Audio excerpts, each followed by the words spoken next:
maravilhosa que às vezes a gente não entende, né? Às vezes não entendemos, mas é quando nós estamos fracos, Deus vai nos tornar forte, né? Deus trabalha de várias maneiras, irmãos. E a palavra do Senhor diz aí, disse-me o Senhor, né? A minha graça te basta, porque o meu poder se aperfeiçoa na fraqueza. De boa vontade, pois, me gloriarei nas minhas fraquezas, para que em mim habite o poder do Senhor, o poder de Cristo, né? Paulo, ele estava começando a se gloriar nas suas fraquezas, né? Paulo disse, não, Paulo se gloriava nas suas fraquezas. 2 Coríntios, capítulo 11, versículo 30, né? Paulo ele sentia prazer quando ele passava perseguições. Paulo sentia prazer quando ele estava fraco. Paulo sentia prazer quando ele passava angústia, quando ele passava necessidades, quando ele era sofria injúrias nas suas necessidades, na sua fraqueza, por amor a Cristo, por amor ao Senhor. E ele fala então, olha, porque quando eu estou fraco, então eu estou forte. Louvado seja Deus, glória a Deus. E os olhos do mundo, né, vê de uma forma diferente, é um paradoxo. Como é que a pessoa pode ser fraca e ela pode estar cheia de força? Como é que pode, né? Quando nós somos fracos, então nós estamos fortes. E quanto maior, irmãos, quanto maior é a sua fraqueza, maior vai ser a graça de Deus sobre a sua vida. Quanto mais maior a sua fraqueza, maior será a graça do Senhor, maior será a graça de Deus sobre a sua vida, né? Então, a sua fraqueza é a sua maior força. A sua fraqueza é a sua maior força, irmão. No reino do Senhor, a gente não entende, né? Louvado seja o nome do Senhor. Glória a Deus. E muitas vezes nós confiamos em nós. Muitas vezes nós confiamos nas nossas habilidades, na nossa força, no nosso entusiasmo, né? Mas com o reino de Deus, com a obra de Deus é diferente. Glória a Deus. E muitas vezes nós nos sentimos fracos, irmãos. Nós sentimos insuficientes. Muitas vezes nós sentimos incapazes. Nós sentimos fracos. Mas na realidade é que nós temos a força de Deus. Na realidade é que a força que nós temos, ela vem do Senhor.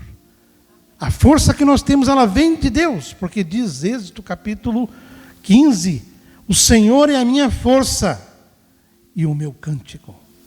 O Senhor é a nossa força. O Senhor é a sua força, né?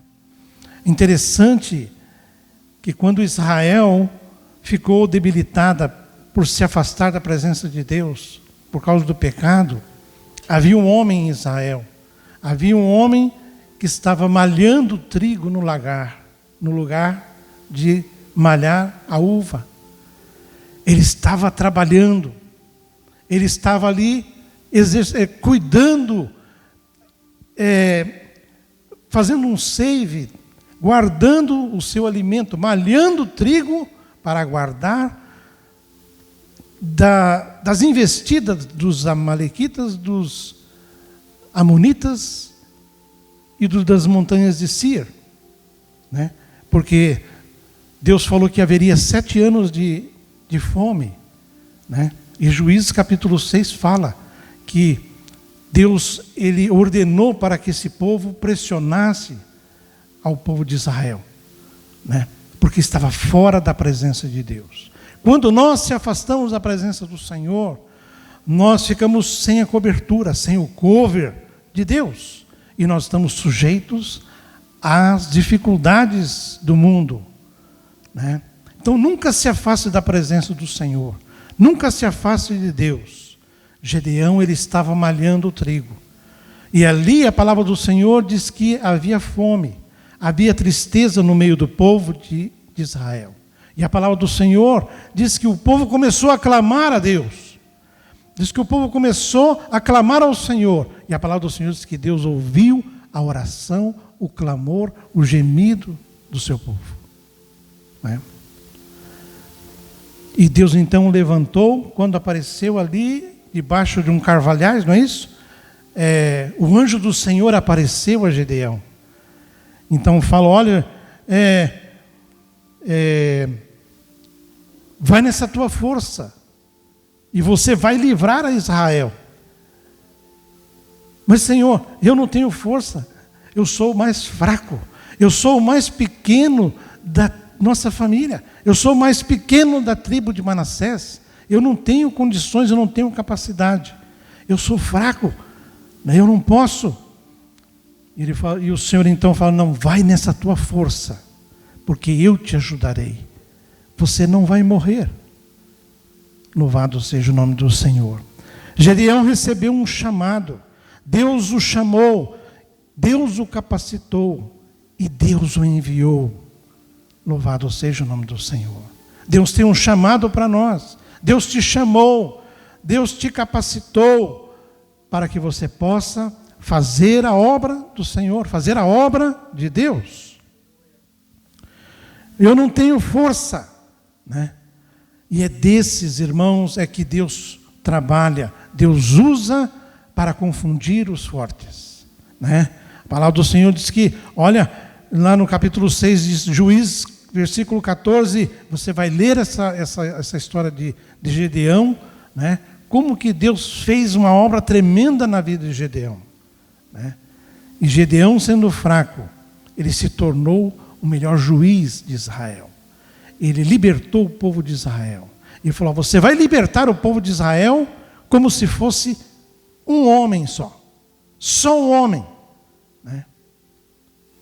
Eu vou estar com você, e você não morrerá, né? Louvado seja Deus.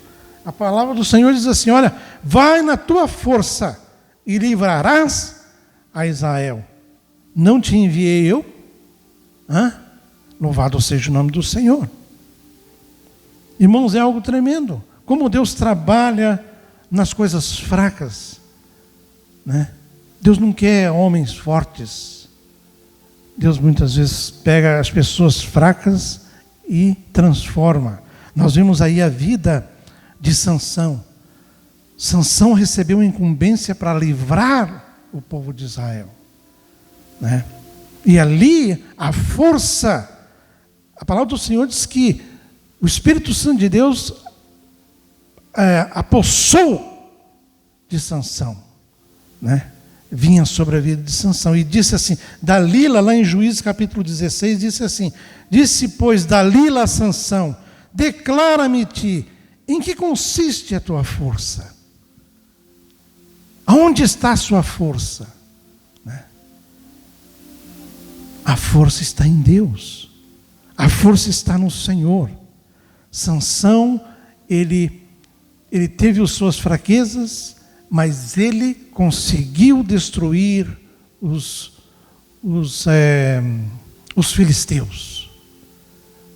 Ele destruiu, numa grande festa que eles fizeram, e ali Sansão já estava cego, já estava desacreditado, fazendo aquela, né? E Sansão então pede ao Senhor, né? Me dê essa oportunidade, né? E Deus deu a força para ele. Ele entra no meio daquelas colunas, e ali consiste a força do Senhor sobre a vida de Sansão, né? E a palavra do Senhor diz que ele foi nas colunas e começou a tremer aquelas colunas. E a palavra do Senhor diz que havia muitas pessoas, mais de 4 mil pessoas que estavam ali naquela festa, porque tinha o segundo piso e estava lotado de príncipes e todo naquela festa para ver a desonra de Sansão, né? E Deus então, daquele fraco, daquele inútil, Deus fez então a força vir sobre a vida de Sansão, e ele destruiu toda aquela festa e destruiu todo o povo. Sansão foi um instrumento nas mãos do Senhor, né? Gedeão, com a sua fraqueza, ele abençoou através da força de Deus. Louvado seja o nome do Senhor. Sansão fez cair o templo de Dagom, aqueles deuses. Louvado seja o nome do Senhor. Você não é fraco, irmãos. Você não é fraco. Você tem a fé. Você tem a fé. Louvado seja o nome do Senhor. Então aqui, Paulo ele passava para os irmãos. Esse espinho na carne de Paulo, comunica o sofrimento, comunica a dor, a humilhação, as enfermidades que estavam sobre ele, né? Esse espinho foi lhe dado para impedir que ele se orgulhasse, ele tivesse uma vida orgulhosa, porque Deus estava revelando ao coração de Paulo, né? Para ele não se orgulhar, porque Deus trazia revelações para o coração de Paulo. O Espírito, louvado seja o nome do Senhor, tornou a vida de Paulo mais dependente da graça do Senhor, a graça de Deus. A graça é a presença de Deus, a graça é o favor de Deus, é o poder de Deus na nossa vida, é uma força que Deus nos dá àqueles que invocam ao Senhor, àqueles que invocam a Deus. Louvado seja o nome do Senhor. Glória a Deus. E a palavra do Senhor diz que nós temos a força do Senhor, porque Paulo diz: posso todas as coisas naquele que me fortalece, né? Nós temos a força, nós temos o poder, porque foi outorgado a nós. E recebereis o poder ao descer sobre vós o Espírito Santo, e ser-me-eis testemunhas, tanto em Jerusalém, Samaria e até os confins da terra, né? Louvado seja o nome do Senhor.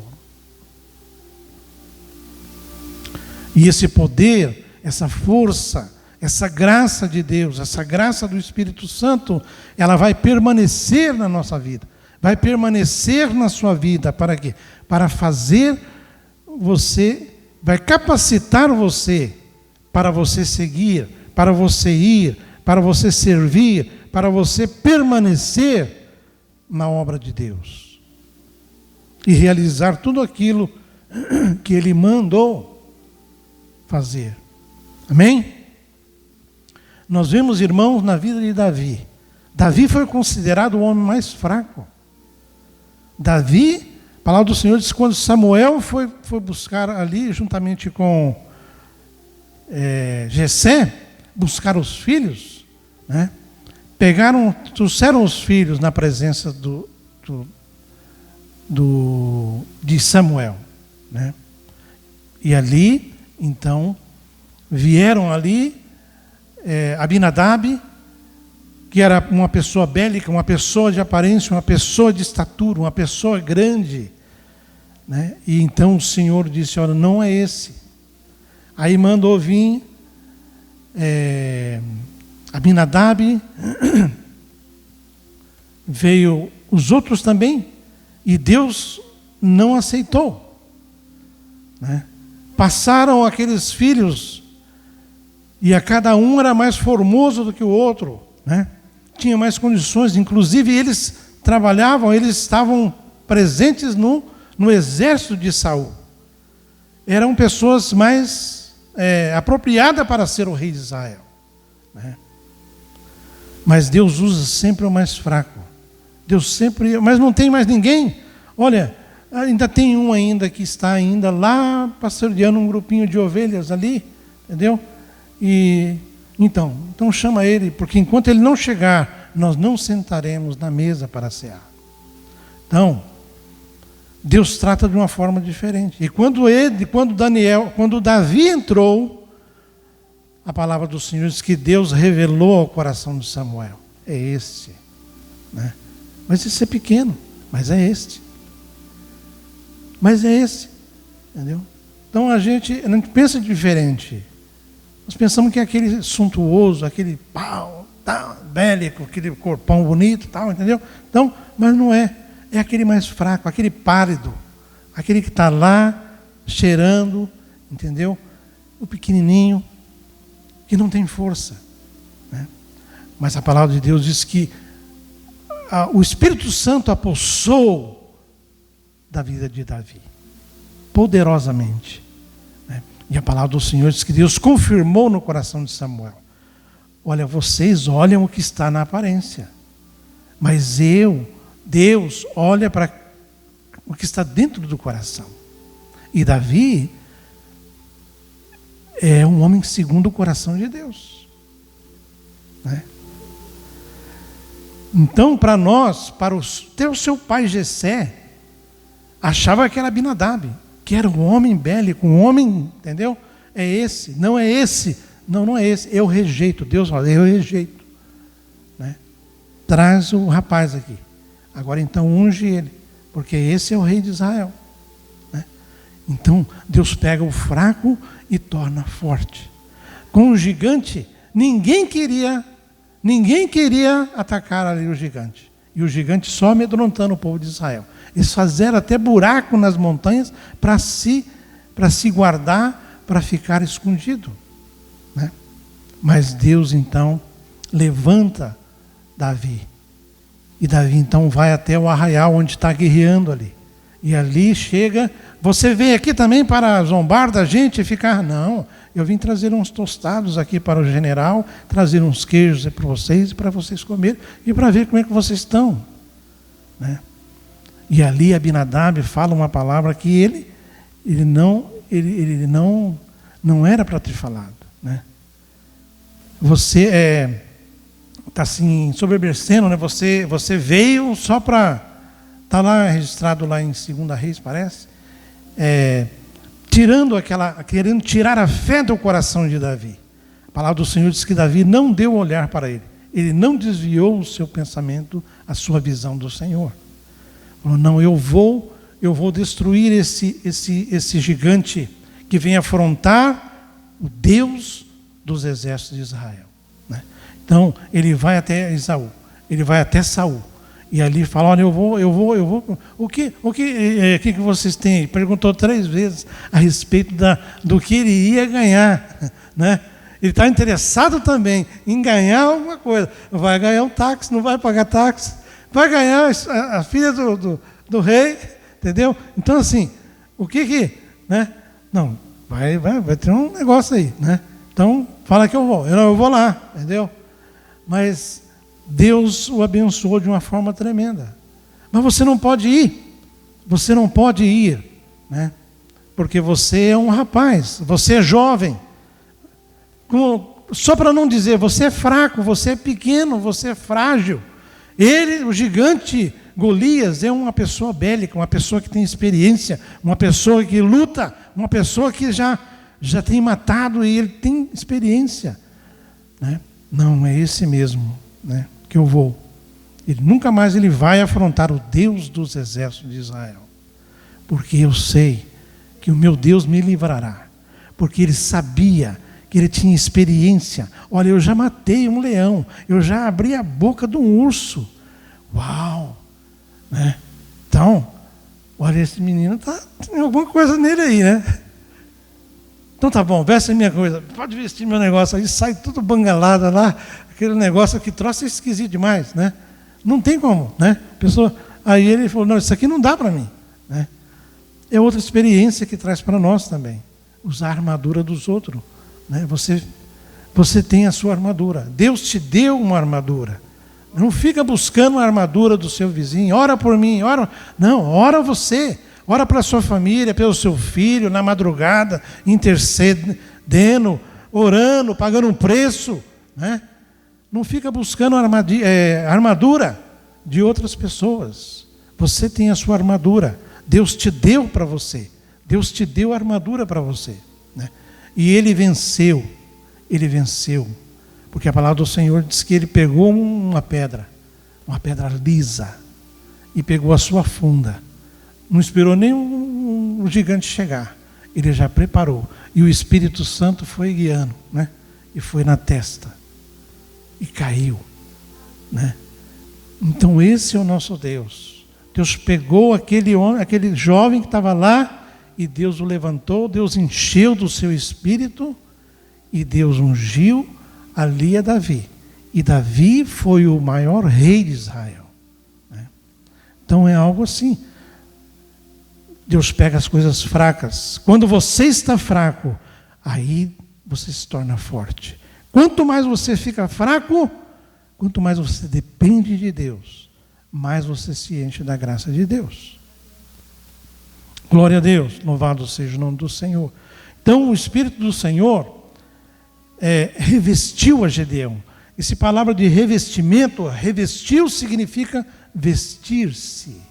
Deus vestiu a Gedeão, a fim de capacitá-lo para servir ao povo, para servir a Israel. Ele revestiu também Amassai, chefe dos 30 do exército de Davi. Deus revestiu a Jeriel,